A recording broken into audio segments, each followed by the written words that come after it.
Hi, welcome to the video presentation of second part of Ideas of Development Social Paper 1 Andhra Pradesh State Syllabus. This session starts with the discussion about Human Development Index, which is popularly known as HDI Index. It is a complex index made of three indices such as Life Expectancy Index, Education Index, and Standard of Living Index.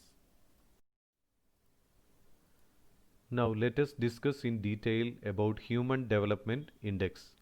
The Human Development Index is a statistic composite index of life expectancy, education which includes literacy rate, gross enrollment ratio at different levels, and net attendance ratio, and per capita income indicators which are used to rank countries. A country scores a higher HDI when the lifespan is higher, the education level is higher, and the gross national income per capita is higher. It was developed by the Indian economist Amartya Sen and then utilized by Pakistani economist Mahbub ul Haq and was further used to measure a country's development by the United Nations Development Programme, popularly known as UNDP. Now let us have a discussion on the HDI rank of India. The HDI rank of India is 129 out of 189 countries as per the report of UNDP 2019. India's HDI value for 2019 is 0.647, which put the country in the medium human development category. The country with the first HDI rank is Norway with HDI value of 0.954. The HDI rank of Andhra Pradesh is 27 among the Indian states and union territories with the HDI value of 0.650.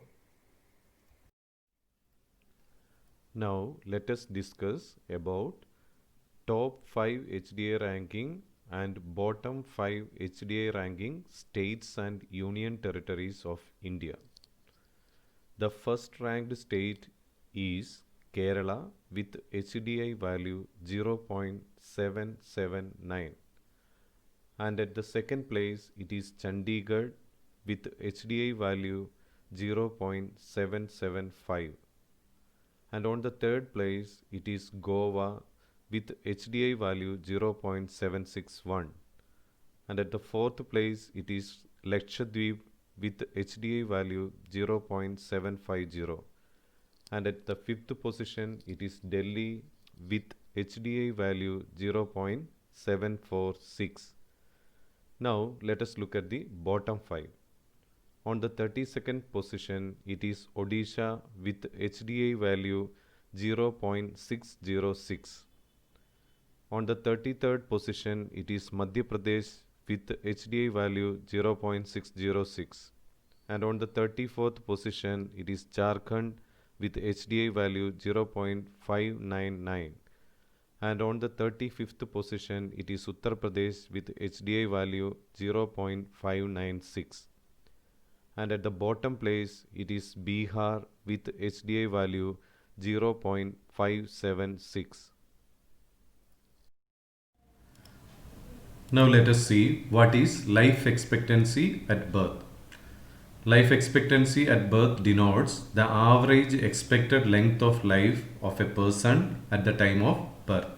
Here in this picture, you can see the life expectancies of different countries. Now let us understand what is average years of schooling.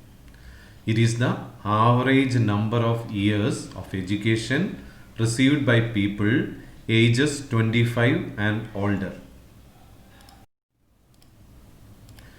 Now let us understand the expected years of schooling.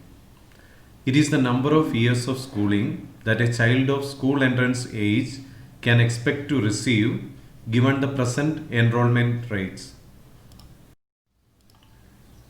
Let us now analyze the table 2.5 which explains some data regarding India and its neighbors for the year 2013 with regards to HDI. You can see in the table, Sri Lanka tops the table with highest values in each and every parameters. And you can compare this data with the other neighboring countries also. Now let us analyze the latest HDI data regarding India and its neighbors for the year 2019. From this table it is clear that in every aspect Sri Lanka is on the top and it is having the highest HDI rank among these countries, that is 71, and the highest per capita income, that is 11,611. The life expectancy at birth is 76.8 years and the average years of schooling is 11.1 years. The expected years of schooling is 14 years. And we can compare all this data with the other neighboring countries like India, Pakistan, Myanmar, Bangladesh and Nepal. Now let us compare the HDI rank of India and Sri Lanka. From this table, it is clear that Sri Lanka is much ahead of India in each and every aspect. If you take the per capita income of Sri Lanka, it is $11,611, whereas in India, it is only 6,829. The life expectancy at birth for Sri Lanka is 76.8, whereas in India, it is 69.4 years only. The average years of schooling in Sri Lanka is 11.1 years, whereas in India, it is 6.5 years. The expected years of schooling of Sri Lanka is 14 years, whereas in India it is 12.3 years only. And this difference also we can also see in the HDI rank also. The Sri Lanka is having the HDI rank 71, whereas India's HDI rank is 129. From this discussion, we can understand that Sri Lanka is much ahead of India. Now let us compare the HDI data of India and our neighboring country Nepal. Nepal has less than half of the per capita income of India. You can see India is having the per capita income $6,829, whereas Nepal's per capita income is only $2,748. But it is not far behind India in educational levels. In terms of life expectancy at birth, it is in fact ahead of India. You can see it here. India's life expectancy at birth is 69.4 years, whereas in Nepal it is 70.5 years. Some countries are ahead of others in terms of human development indicators. Similarly, some states have better indicators of human development, though within a state there may be variations. Development is a progress over time. Government of India has been investing for infrastructural development since 1947. After some time, these infrastructure enabled the society to enjoy the progress. In order to understand the above concept, let us take the example of Himachal Pradesh. At the time of Indian independence, like most other states in India, Himachal Pradesh had very low levels of education. Himachal Pradesh, being a hilly region with low density of population in many villages, spread of schools particularly to the rural areas appeared as a big challenge.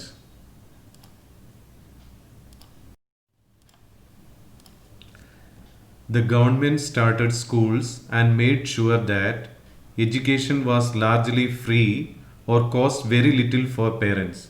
Further, it is tried to ensure that these schools had the minimum facilities of teachers, classrooms, toilets, drinking water, etc.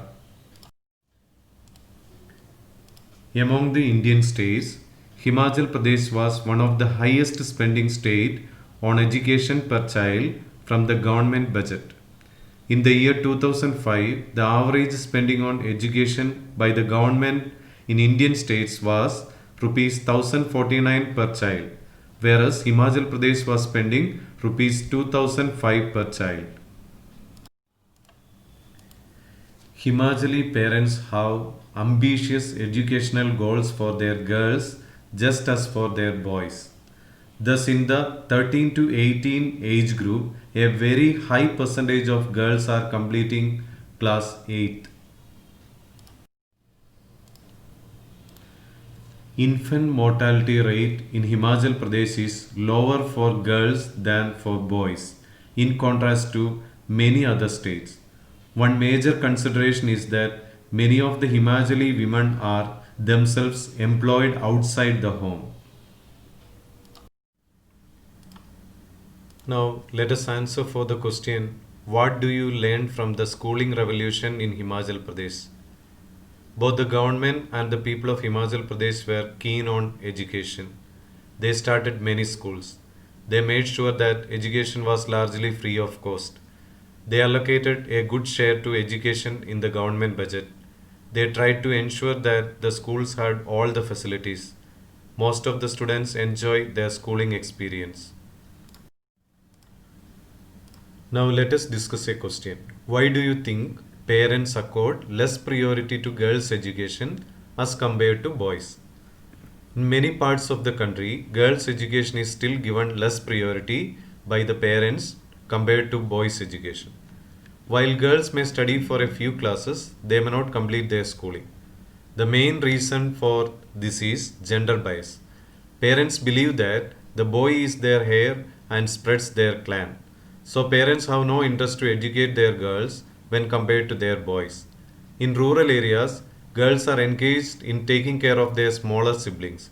They are married off at the early ages, which prevents their education. Thus, the parents have a negative attitude towards the girl's child and her education. In most of the families, boys at home are given priority in terms of education. Parents do not consider girls as earning members of their family.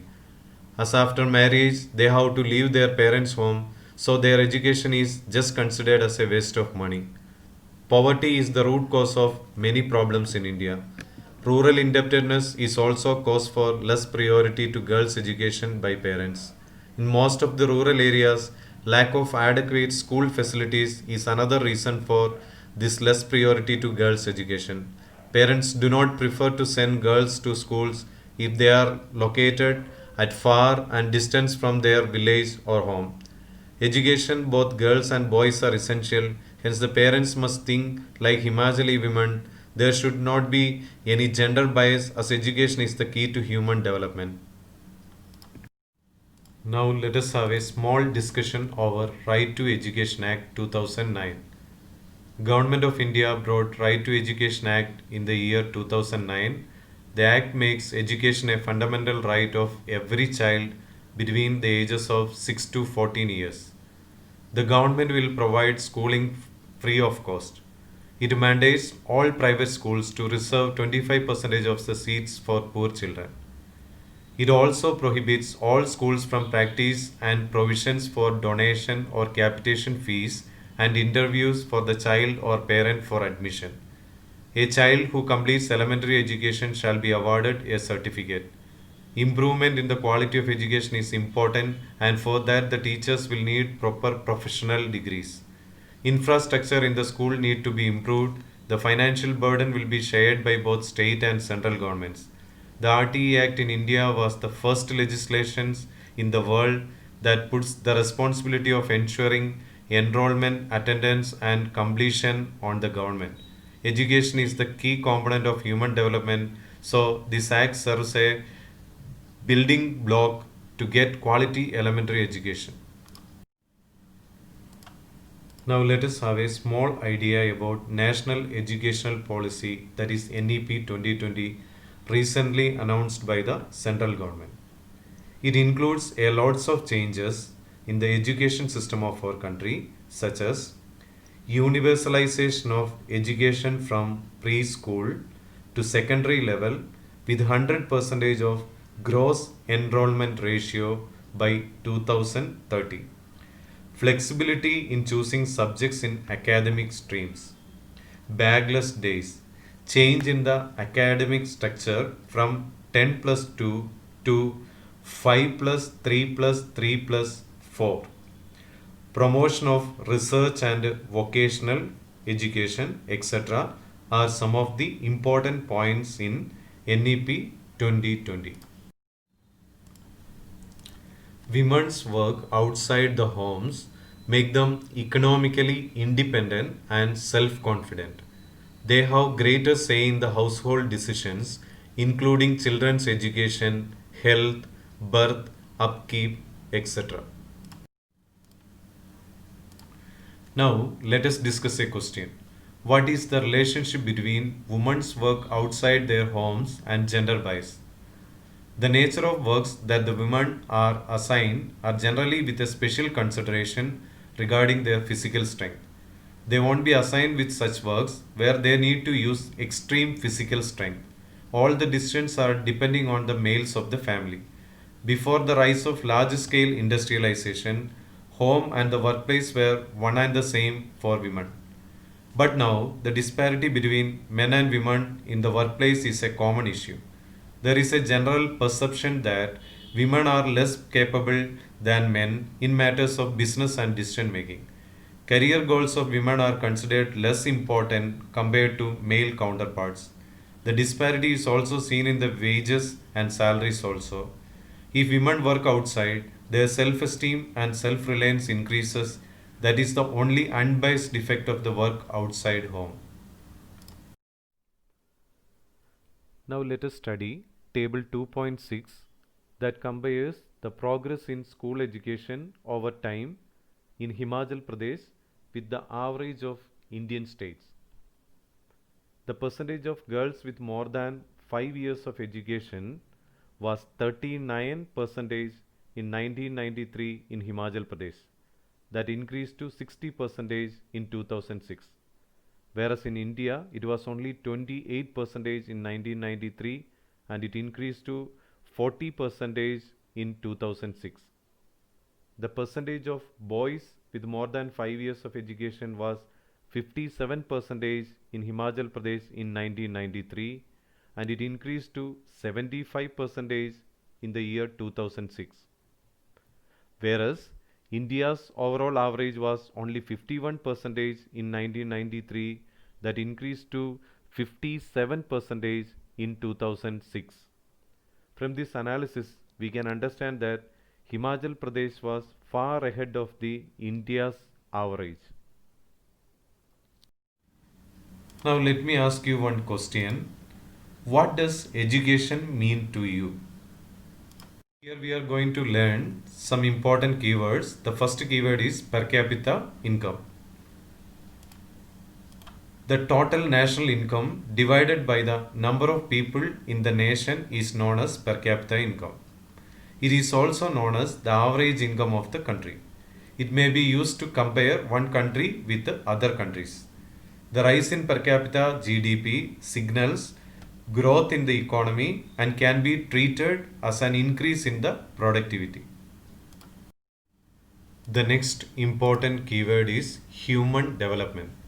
Human development is defined as the process of enlarging people's freedom, opportunities, and improving their well being. The United Nations Development Programme defines human development as the process of enlarging people's choices that allow them to lead a long and healthy life and to be educated to enjoy a decent standard of living as well as political freedom and other guaranteed human rights and various ingredients of self-respect. Another important keyword is that education and health indicators. Human Development Index has tried to expand the notion of development to include the social indicators of health and education. Government provision is the only way to improving health and education states for all. Education is the key component of human development. The health is the base for better performance of human being in every aspect.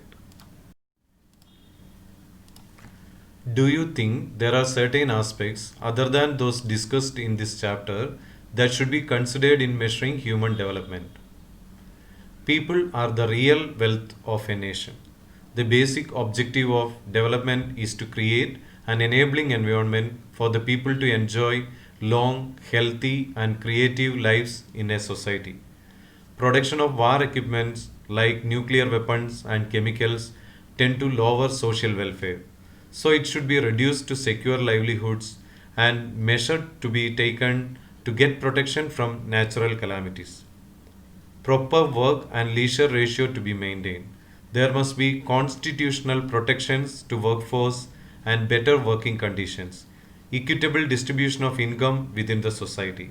There should be better nutrition, health services, food security, and greater access to knowledge. Good environment also to be maintained. Security against crime and physical violence, the availability of public utility services like electricity, transportation facilities, clean, safe drinking water, good housing and sanitation, etc. Freedom and human rights are important. The standard of living should be high and equal in the society, etc. Are the some of the other aspects of human development. Now let us discuss about some of the important map pointing questions. Kerala and its capital. It is the state with the highest HDI value in India. Himachal Pradesh and its capital. The state in which schooling revolution was started in India. Punjab and its capital. Bihar and its capital.